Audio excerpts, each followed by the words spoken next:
Yo, so guys, welcome back to another video, and this has been suggested so much, and this is gonna be a long series. And for the baseball fans, who watch my videos, you're gonna enjoy this, I'm pretty sure. Because again, this has been suggested a lot. It's gonna be like one of those. I'm gonna do every video I do. I'm gonna do it all in one. I'm gonna try. I mean, the 51 or 47 minutes. I'll try. I should be able to. I don't know if my recording will mess up, but I'm gonna try. I mean, it'll probably be like an hour-long reaction, which I know it's not gonna be for everyone. But this has been a video that's been not just a video. This series has been suggested a lot, like a lot. And it's on the so the video is this is the first one is this is not. Let me start again. This is not an endorsement of Arson, the history of Seattle Mariners, a Dogtown special.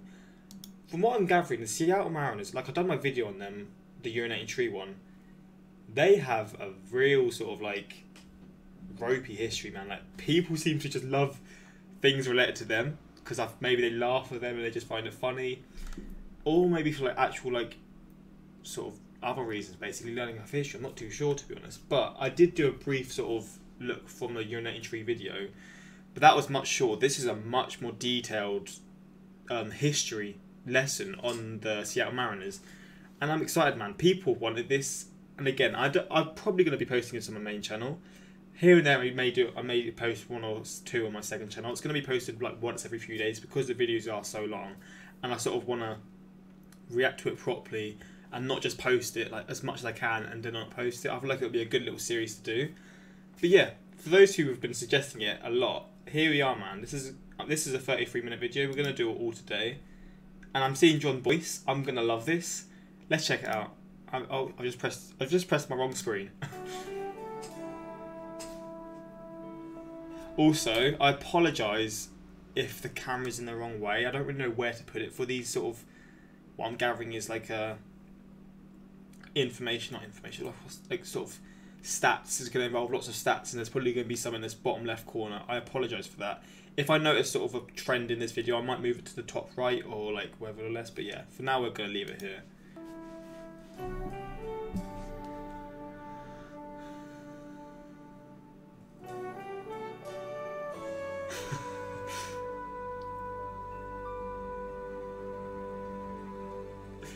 Such trolls. The story of the Seattle Mariners is extraordinarily weird, and it takes a very long time to tell, so let's not waste any time.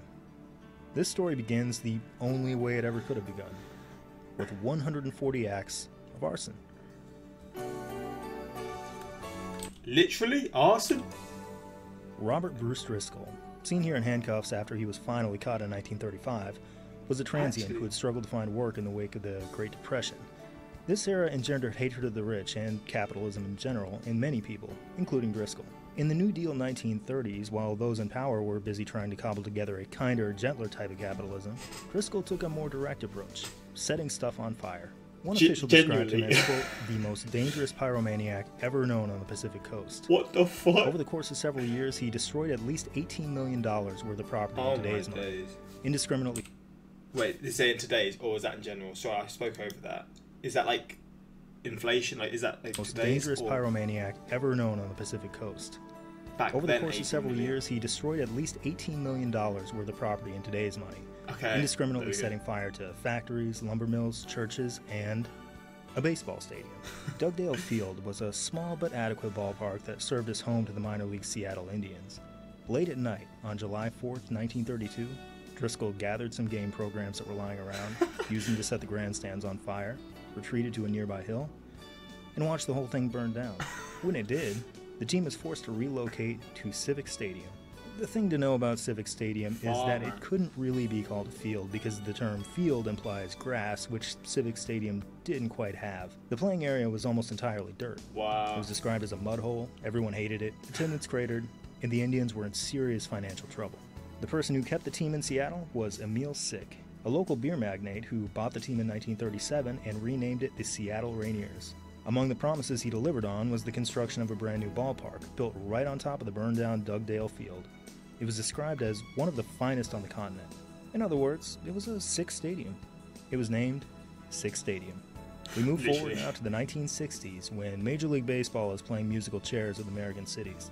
It's the perfect time for Seattle to try and lure a major sports team, and thanks in part to our arsonist friend, Sick's Stadium is there to serve as the bait. The Cleveland Indians, Milwaukee Braves, and Kansas City Athletics all express interest, but plans to expand the ballpark to Major League capacity fall through, and discussions stall out.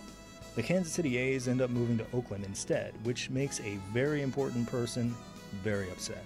Missouri Senator Stuart Symington is furious over losing the A's and demands that the American League put a team back in KC as soon as possible. In 1960, he lost the Democratic presidential primary to JFK, and it's been alleged that Kennedy was all set to pick Symington as his running mate until Lyndon Johnson, again, allegedly, blackmailed his way into the position. Whatever the case, Symington ultimately receives a consolation prize in the founding of the Kansas City Royals after Symington threatened to pursue legislation that would jeopardize Major League Baseball's precious antitrust exemption, which essentially allowed it to operate as a monopoly. This could have cost MLB tons of money, so they caved in, and the Royals were born. Now, the Royals were scheduled to begin play in 1971. Since the American League wanted to expand in pairs, they awarded a second expansion franchise to Seattle, with the estimation that 3 years and change was enough time to renovate Sick's Stadium into a Major League park. But Symington raised hell. He didn't want to wait 3 years for the Kansas City Royals. He wanted them now. Desperate to escape his wrath, AL owners met in the middle of the night and bumped up the Royals' opening day by 2 years. And the same applied for Seattle's new team. In the strangest way, it had all happened. So they were forced into it. Like they're sort of forced, not forced into it, like they were put in 2 years early. So they must have been very unexpected for the two teams. They did the construction of a new stadium that, decades later, served as the bargaining chip necessary for Seattle to land a Major League Baseball team. In 1969, the Seattle Pilots were born.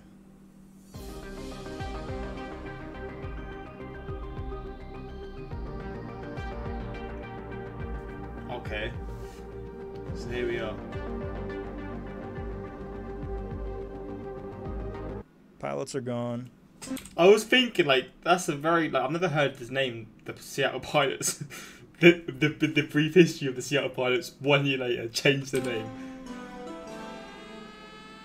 Oh, they just died. They didn't even change. Oh, mad. So, after their maiden voyage in the Pacific Northwest, the Pilots took off and headed east to Milwaukee to become the Brewers, which is completely asinine and nearly unprecedented in the 4 major American professional sports leagues. But not completely unprecedented. And in fact, ironically enough, the lone other instance of an MLB team up and leaving their original city after a single year also involved an organization known as the Milwaukee Brewers. They were MLB's worst team, struggled to draw fans, and incurred massive debt. So they were sold for $40 grand and moved to St. Louis for a while before eventually settling in as the Baltimore Orioles.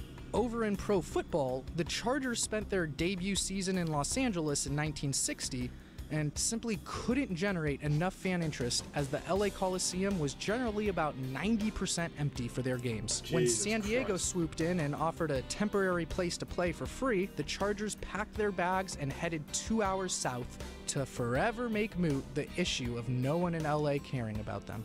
Meanwhile, the Dallas Texans won a championship in just their 3rd year of existence in 1962, but hated sharing a market with the Cowboys so much that they still bailed immediately after that to Kansas City and renamed the Chiefs.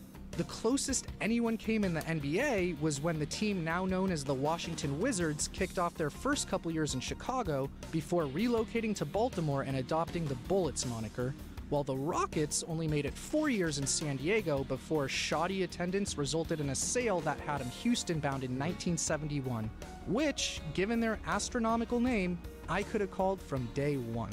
The Tri-Cities Blackhawks did move to Milwaukee after 2 years in the NBA, but they'd been around for a few years prior in a league known as the NBL. And in the NHL, after just 2 seasons, the Kansas City Scouts were hemorrhaging money, which led to their sale and move to Colorado before ultimately becoming the New Jersey Devils. So the Seattle Pilots becoming the Milwaukee Brewers joined just the Chargers and Milwaukee Brewers as truly changing markets after their initial season. They were the last ones to do it, and now more than a half-century removed, it's hard to imagine they won't remain that way forever. The reason they left really wasn't that complicated. As a minor league park, Sick's Stadium was fine. If they'd had enough time to prepare, they probably could have built it into a serviceable major league stadium. Forced into it again. They did not have enough time. and Six Stadium was an absolute hellhole. Thanks to Senator Symington's impatience and a rough winter, the renovation project derailed. They'd managed to slap together some bleachers, but builders were still scrambling to put them together on opening day. Fans were lined up waiting to get in, and once they finished building a row of bleachers, they let a few more of them through. The visitors' press box had an obstructed view of left field, and whenever a ball was hit there, announcers had to turn around and watch the game through a mirror. What the There was nowhere for photographers to set up, so they had to take all their photos while sitting way up on the grandstand roof, which probably explains why there are so few photos of Seattle Pilots home games. But what really did them in was the plumbing, which worked pretty well when it accommodated around 10,000 people. Over the years, whenever it drew sellout crowds of around 14,000, it typically had a little trouble with overflow. But at its new 25,000 seat maximum capacity, the stadium became a biohazard. The whole place completely lost water pressure. What the fuck? Players had to go home or head back to their hotel rooms just to take a shower. Concessions workers couldn't wash their hands. Toilets wouldn't flush. And since the toilets wouldn't flush, they had to lug in portable toilets. What the Pilot's former PR director, Bill Sears, once recalled a story. The morning after a night game, a team employee walks past some porta-johns and he hears pounding. He unlocks the door and outruns a terrified man. Stadium workers had locked the doors, not realizing he had passed out inside. He'd been trapped there all night. What the fuck? Six Stadium was torn down just a decade later, and the place where it once stood is now occupied by a Lowe's. Oh, man. Out front, near the loading area, there's an unceremonious little monument to the Pilots. A stand-up of a batter propped up next to the original location of home plate, holding eternal watch over a flock of lumber carts. It's so obviously in everybody's way. It's got to be a matter of time before some fed-up employee rips it out and throws it in storage. But for the moment, it's here. And it's all that remains of the one and only season of the Seattle Pilots. One of the worst ideas in the history of Major League Baseball. Let's take one last moment to appreciate that this stadium is literally... So do people feel like if the stadium wasn't rushed and they weren't rushed into like having a team 2 years earlier than they were planning for, do you reckon the Pilots, the Seattle Pilots, would have lasted? And maybe the Mariners would have never happened? Or do you reckon the Mariners is always going to happen? Like, surely there's not going to be... There would never be two teams in the same city, right? Surely not. I mean, I think there is in LA, but LA's I don't know how big, like, Seattle is, like, in terms of population. Maybe, I don't know. If there was two... I mean, yeah, the Pilots. But, again, if the stadium was ready, do people think the Pilots would have, like, been able to, like, do well and, like, actually last in Seattle? Really named Six Stadium, and then closed the door on this chapter forever. As quickly as the Seattle Pilots came, they were gone. 1 year, man. However,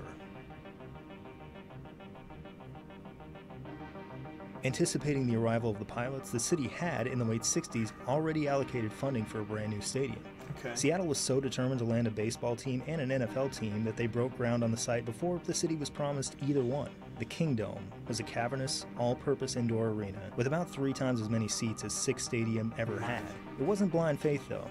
A lawsuit, first threatened in 1970 as a means of keeping baseball in Seattle, had spent all decade looming over the American League. It finally went to court in 1976.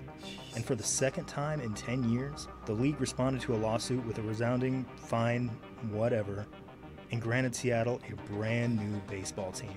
To name the team, they turned to the public and asked for submissions. The winning entry, Mariners, was submitted by a Bellevue man named Roger Smotus. The team announced that in recognition, Smotus would be awarded season tickets. But they couldn't find him. They went to his apartment. They left him messages. After several weeks, nothing. Roger Smotus had vanished. So far, we've been unable to dig up any evidence that he was ever found. Bro, what is happening at this team? Like, the history here is some of the craziest things happening. Thanks to him, we have a word for whatever it is the last 43 years have been. My God, that's mad. This team was delivered to us through arson, political strong-arming, poopy toilets, a lawsuit, and a missing person. Every team has its highs and lows, frustration, heartbreak, greatness, and confusion. But no other team is like this one. Oh no.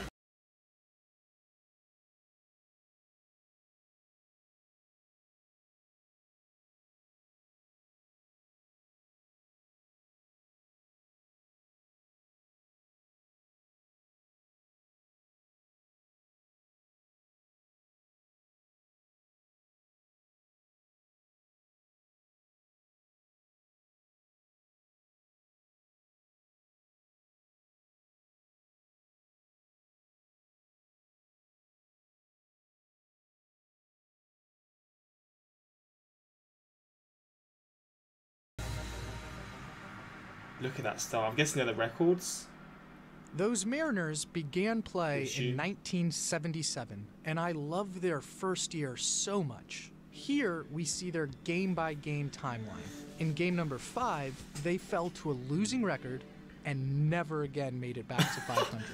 And thanks to a late-season slide, they finished their first campaign with a 64 and 98 record. Man. But my favorite part about it is how often they just laid down for their opponent. On 9 different occasions, they lost by double-digit runs when no one else in MLB that year outside Atlanta absorbed even half as many bludgeonings. What the fuck? 5 of those 9 Seattle disasters came in August, too, meaning they accomplished within a single calendar month what 24 of the other 25 teams didn't throughout the entire season. A season that set the tone for their first decade of existence. That's crazy. Which, by the way, featured 40 such whoopings. They lost at least 95 games in 6 of their first 10 seasons, and were on pace for a 7th were it not for a strike-shortened 1981 season. Altogether, they lost 924 games in that period, over 60 more than anyone else. Supporting these in the early stages of their existence, I mean, throughout the whole stage, just from what I've seen, they've been like an unlucky.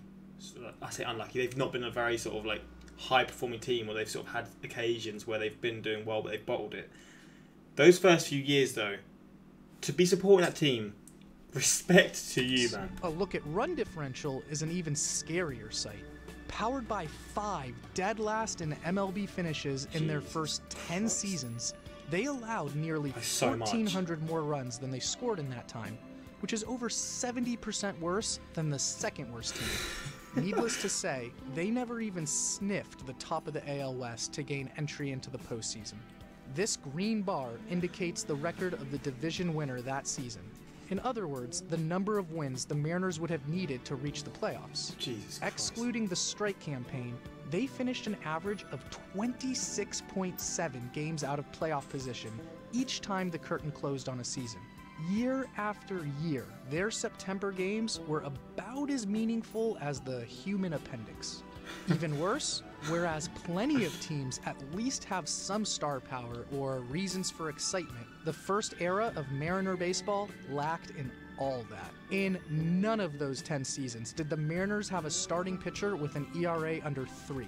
They didn't have a player reach even 30 homers in a season until year 9, when Gorman Thomas hit 32. The very best players that had come through their organization were pretty anonymous names that would have been merely run-of-the-mill players on virtually any other team. Their top pitchers were guys like Floyd Bannister and Jim Beattie. Their best bats during this time were perhaps Bruce Bochy, and even though he didn't even peak for them until later on, Alvin Davis. If you're familiar with them, you know they weren't exactly folks that put asses Are these in names seats. baseball fans If you're familiar not with? familiar with them, well, they weren't exactly folks that put asses in seats. Okay. So, why in the world would anyone watch this team? That's what I'm thinking completely, man. The dedication to If do that. you choose to appreciate sports simply in terms of winning and losing, there is nothing for you here. True. If it's meaningful drama you want, you're out of luck. Even if all you're after is a narrative arc of any kind, I'm sorry, we're sold out. All the early Mariners have to offer is a scattering of bizarre stories, most of which involve some form or another of fraud.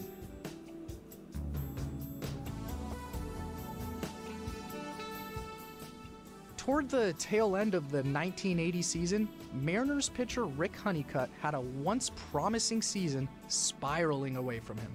Through 10 starts that year, he was one of the league's best pitchers, had an ERA under 2.5, but then by late September, he was reeling. His ERA had ballooned to nearly 5 across starts 11 through 29, leading up to a ball game in Kansas City.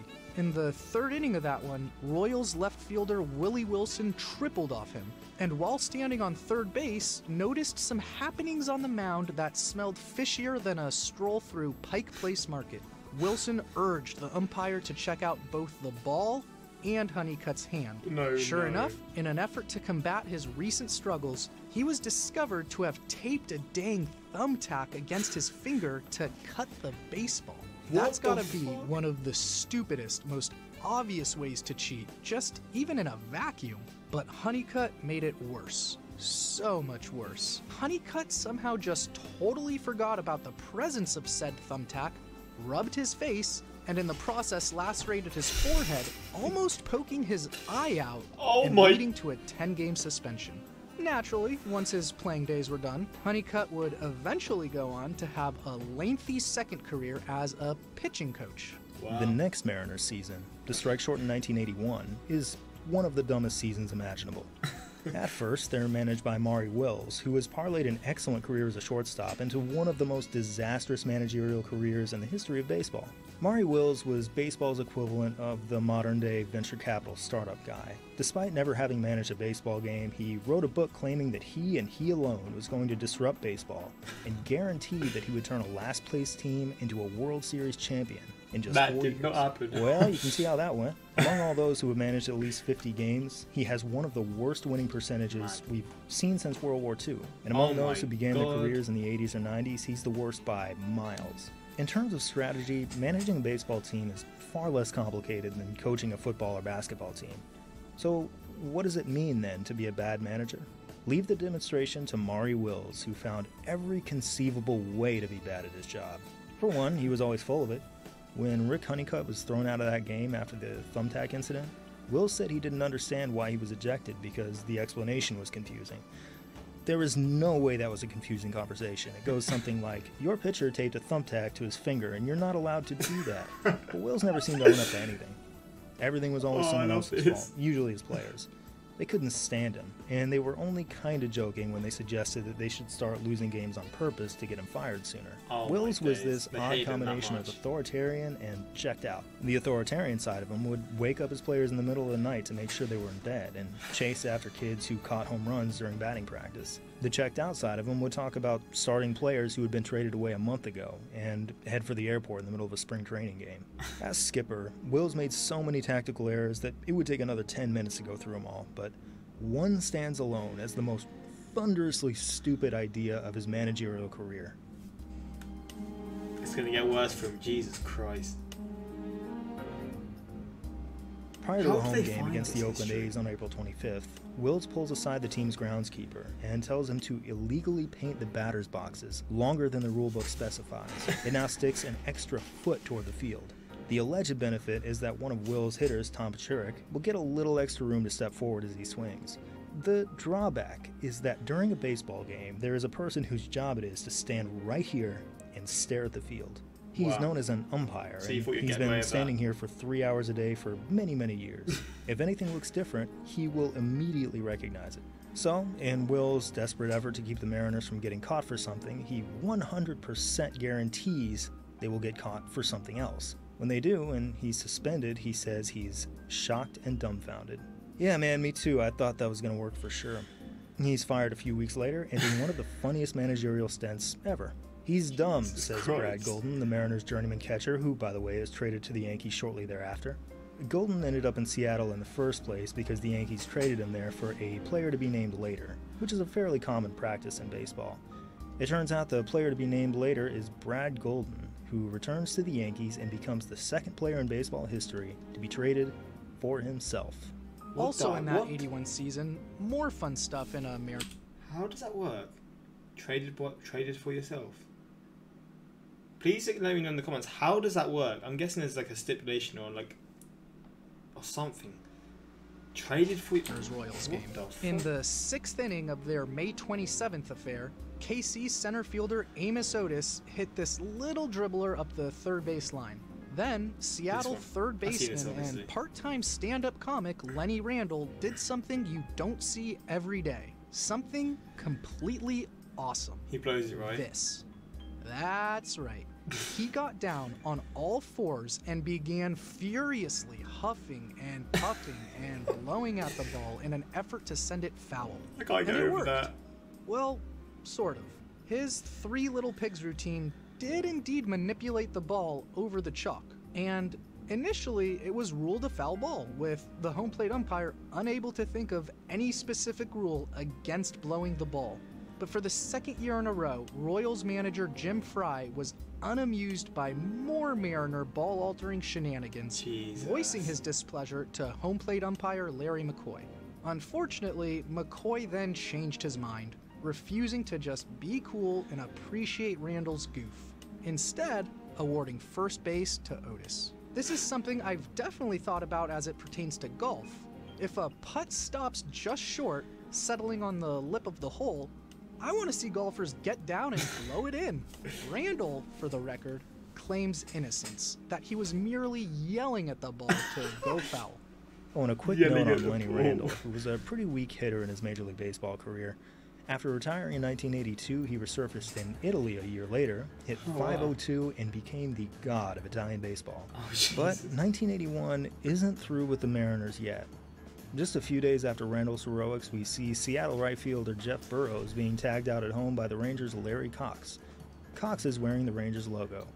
Burroughs is also wearing the Rangers logo. Two teams with the same hats. And it's probably the only time this has ever happened, and I think it's great. Always makes me cringe a little whenever I see two baseball teams playing against each other, because they would accomplish so much more if they were all on the same team and they worked together to achieve their goals, but sadly the reality is a little bit more mundane. The Mariners' caps, helmets, and jerseys were stolen from the Rangers stadium. They did at least have their practice jerseys, but they had to borrow some of the Rangers' batting helmets to wear to the plate.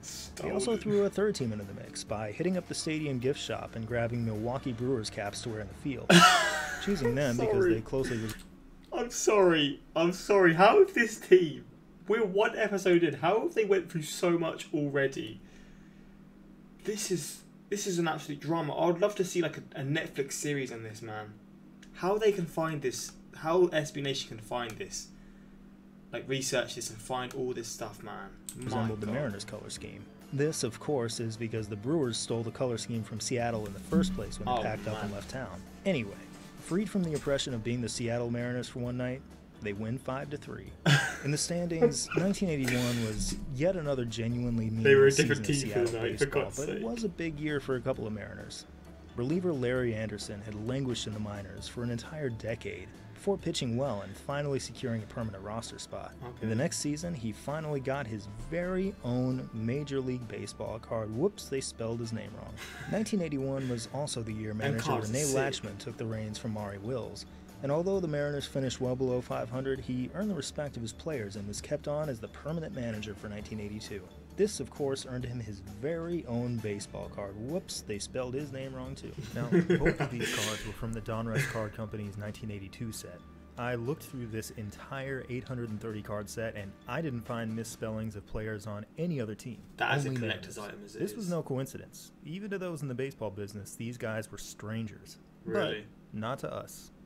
Under Latchman, the Mariners' sixth season was their best yet. Funny, man. They'd managed to take a winning record all the way into August, which they'd never before come anywhere close to doing. Oh, man. But who cares? There were greater matters at hand. Went back anyway. Because for Renee Latchman, this was the summer of Mr. Jello.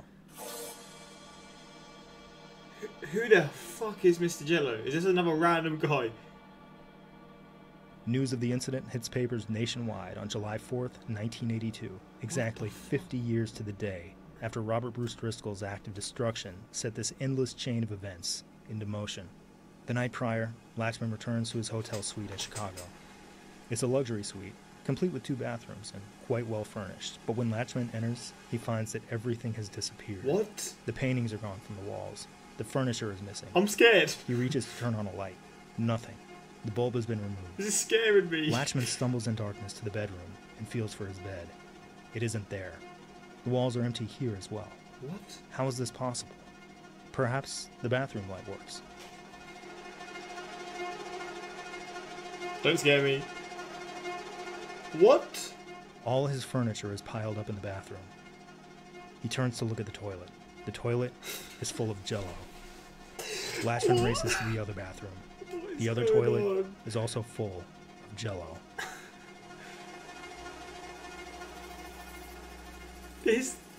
The Mariners, bro. There's a curse. He finds that the wall telephone is still there. He attempts to call his fellow coaches and players. He can hear them, but they cannot hear him. The mouthpiece has been removed from the phone. No one can hear his screams. Latchman sleeps on the floor that night. He stays The in next the room. day, he dedicates himself to bringing the perpetrator to justice, offering a reward of hundreds of dollars for information leading to the culprit. This week, the Mariners will go 7 games above 500, which the Mariners have never done and will never do again until It gets worse. 1991. But who cares about that? There's toilet mystery afoot. At first, Latchman suspects ex-Mariner Tom Paciorek, who now plays for the nearby White Sox and lives in the area. When Paciorek supplies a convincing alibi, the trail goes cold. The remainder of the season, Latchman is taunted by anonymous room service orders for plates full of Jello that are delivered to his suite. What? Who would do this to the team's manager? Surely not a player, who has every incentive not to get on his bad side. And This yet, actually scared me when for the a chief second. collaborator reveals himself at season's end, it turns out to be someone who had everything to lose. No way. Don't say it was Larry Anderson. Larry Anderson, one of baseball history's all-time greatest pranksters, had talked his way into getting Latchman's room key and orchestrated the entire thing. After finally clawing his way into the bigs, Anderson is having an awful 1982 on the mound. At the time of the incident, his ERA is 5.91, absolutely bad enough to get him sent back down to the minors. And if that happens at age 29, his career is just about done. Why in the world would he give Latchman any more reason to ship him out? Well, Oh, he listen, wants him to. you've got to occupy yourself with something, and that something cannot be baseball. Because baseball is really boring. He wanted to make him look bad, didn't he? He wanted to mess his season up, I'm pretty sure. Let's move forward a few years to Makes sense, can't 1985. Going into July 9th, the Mariners were 41-40, entering the Okay. second half of the season with a winning record, Positive. an extremely rare feat for this ball club. They hosted Toronto that day in what was the 622nd game they'd ever played in a season's back half. But it was just the 26th that they entered above 500, the previous Mad. 25 coming in that 82 season. And as we'll see, they clearly had no idea how to conduct themselves in such unfamiliar territory. They got a rally going in the third inning with Phil Bradley in scoring position and less than 2 out for cleanup hitter Gorman Thomas, who banged this hit to right. Jesse Barfield fielded it and fired a beautiful throw home in time to get Bradley. But this one resulted in a massive collision with Blue Jays catcher Buck Martinez, who shattered his leg and dislocated his ankle. Ooh, that's why Thomas, it's been a removed from good the game. pal of Martinez's from their 3 years as teammates in Milwaukee, tried to take advantage of that incapacitation by advancing to third base. Martinez still noticed and was able to get a throw off to third, What? but it sailed into left field where George Bell scooped it up and launched a throw home where Thomas was attempting to complete the 360-foot jaunt around the base path. And who was on the receiving end of that throw home? Why, it's the catcher who's still writhing around on the ground, completely and literally broken.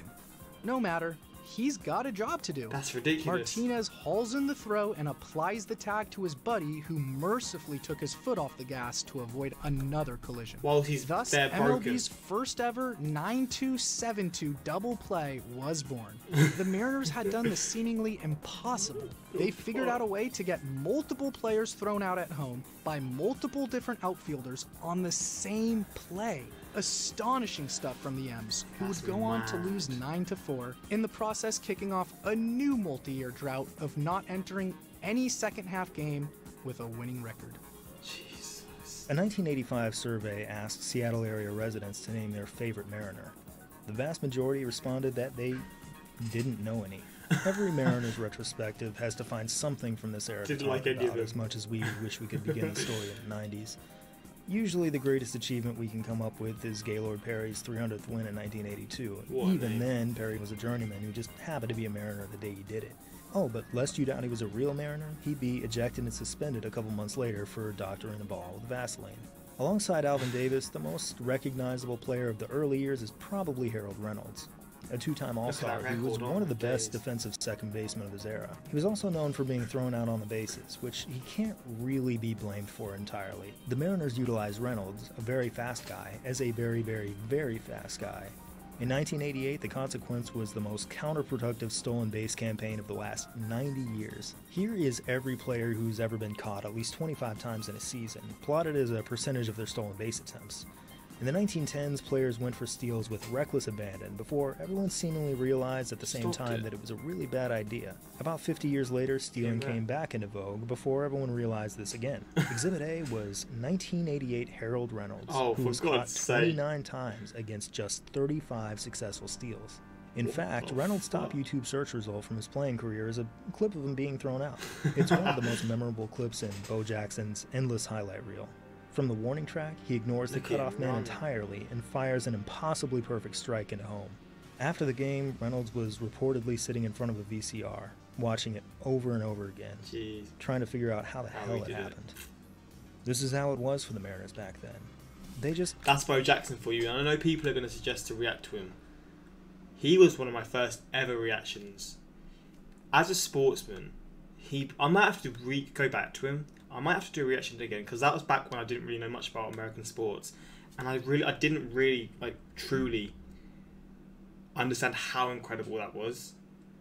I might have to go back to Bo Jackson and look to him again, because his story, how he played in 2 sports at the highest level, is one of the craziest things I've ever seen.